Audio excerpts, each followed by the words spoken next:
You know how many vetoes? Did America use since the inception of the Security Council? How many? Tell me. 88. How many of those were they used in order to protect Israel from a veto? 0. 56. Oh. The superpower of the world over 50 years used more than 65% of its veto power to protect one country. You cannot compare both. So why do you think that is? Why is Israel so aligned with Israel? I'm sorry, why is U.S. so aligned with Israel over Gaza? I don't know. I mean, there's like a million. Ask yourself. There's a million. Why? So why I want to know. Tell me. Because they're white like them?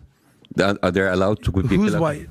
Well, I mean, a lot of Americans consider Israel is the white... But you know for a fact I know. Most Israelis are Sephardic and they're brown. It's the perception. So it's bullshit, It's the perception. Exactly. It's a perception, you know? So this is how Israel promotes itself. We are a democratic country. I have never seen a secular or democratic country that would actually give contraception shots to its own citizens, to their Ethiopian Jews, and make them not to reproduce. And until 2013, they have confessed doing that. They have been doing this for 10 years. That is not a democratic country. I have never heard a secular country, a democratic country, that would kidnap little kids from Yemeni Jews in 1950 and then take them away and then tell their parents that they die. And they did that in order to instill Semitic DNA in their population. That's why DNA testing is not allowed in Israel. So are you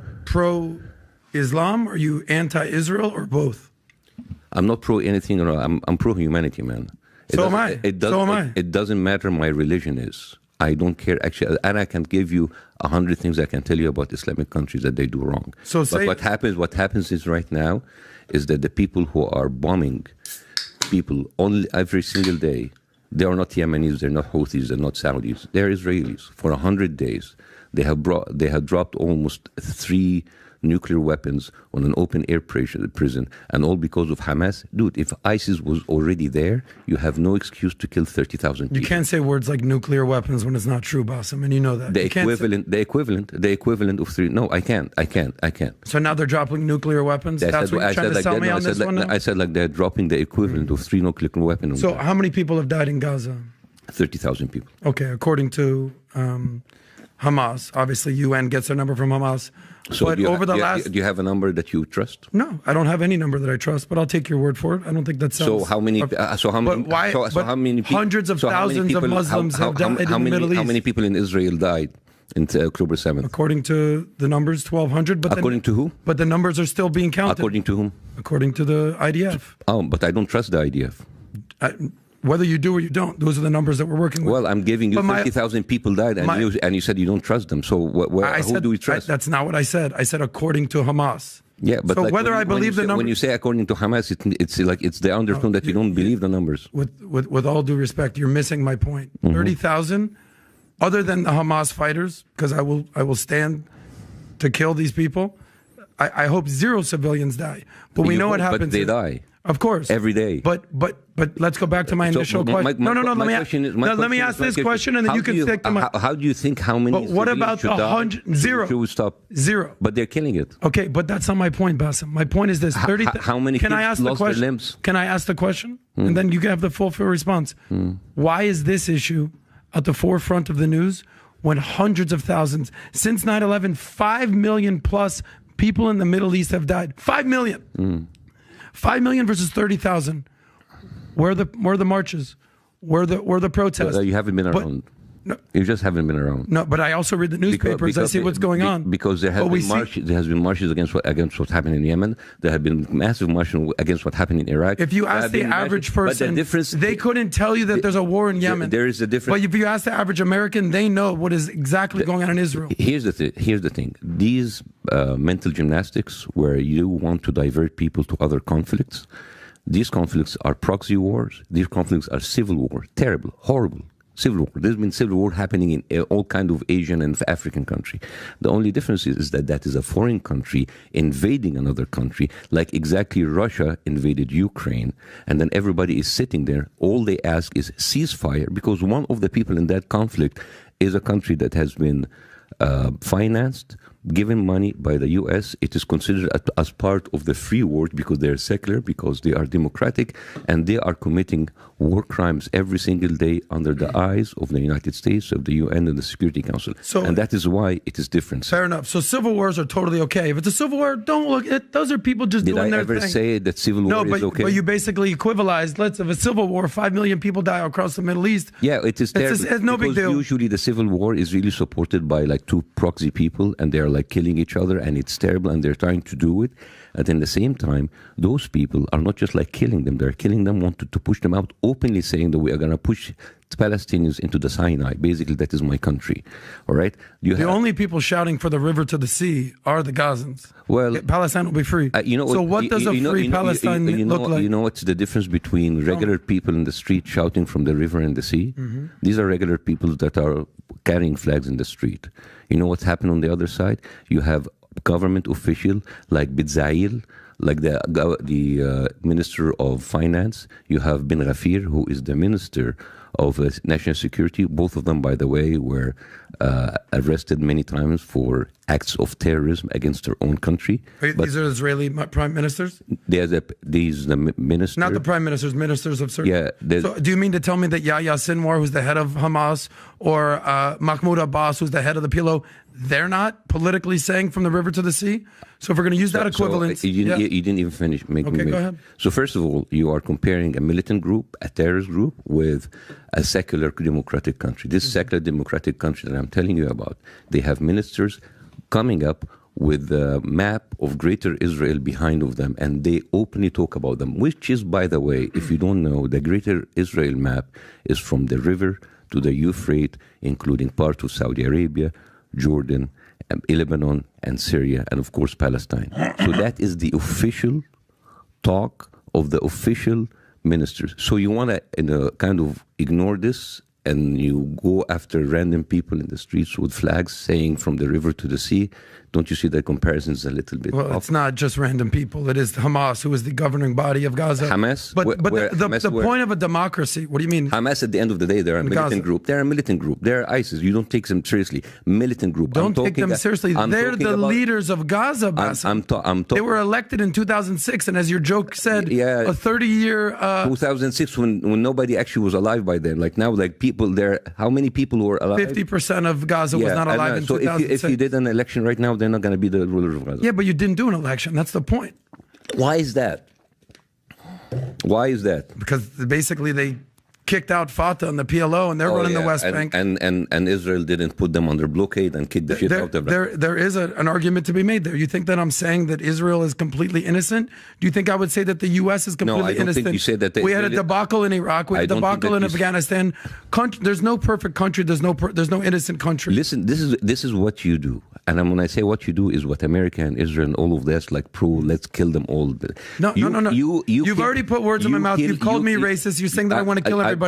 I've said none of those words. You kill people and then you ask questions later. You kill people, you ask questions later. Isn't that what Hamas does? America did. Hamas is a terrorist group. You are comparing Hamas. Every time you compare Hamas, I'm bringing you Israel and America, which are supposedly democratic countries. Hamas and ISIS and whatever, these people are not like good examples, right? I agree. Good example. So when you tell me Hamas, all right, fine, Hamas, horrible people. Let's talk about the leaders of the free world. America, they kill first, they ask questions later, and the result, Afghanistan and Iraq. Disasters. They kill. I'm not going to argue with them on that one. Disaster. Israel kill later, and then the result, what's happening in Gaza and what's been happening to Gaza, is there's no justification for Israel to kill 30,000 people right now. And all the thing about October 7th, many of them, can you tell me where are the decapitated babies? What are their names? Can you get me the names? You want me to go over every dead, decapitated Israeli baby's name? I think that story was refuted, wasn't it? It was refuted many times. It wasn't real. It was the biggest story. What's your point? That Hamas didn't kill babies? That didn't kill women? I say if you have There's hundreds of people kidnapped by Hamas. What's your point? No. They're kidnapped, yes. The people in Gaza, they're no different than other people in the Middle East. They want prosperity. The problem in the Middle East, in my opinion, my humble opinion, it's not just an Islamic issue. It's certainly not just an Israeli issue, because by the way, it is an Iranian issue. That's the tip of the spear when it comes to the mafia-like regime that's running Iran over there. but it's socioeconomic. People need economic improvements. People need political certainty. And when you combine that with Islamic fundamentalism, you sprinkle in a little jihad, throw in a little anti-Zionism and rhetoric, you'll get what's going on in Gaza. But look at the countries that are thriving in the Middle East, and look at the countries that are basically the Gazas of the Middle East. Unemployment rates. People need jobs, okay? If kids don't have jobs, if youth unemployment is skyrocketing, what are these young people supposed to do? The highest unemployment rate in the Middle East, Jordan, 23%. Palestinians right next to them, also at 23%. Then you have Sudan, Libya, Tunisia, Lebanon, Iraq, Yemen, Afghanistan, Iran, Morocco, Syria, Turkey, Egypt, all above 10% unemployment, with the exception of your country of Egypt, 7%.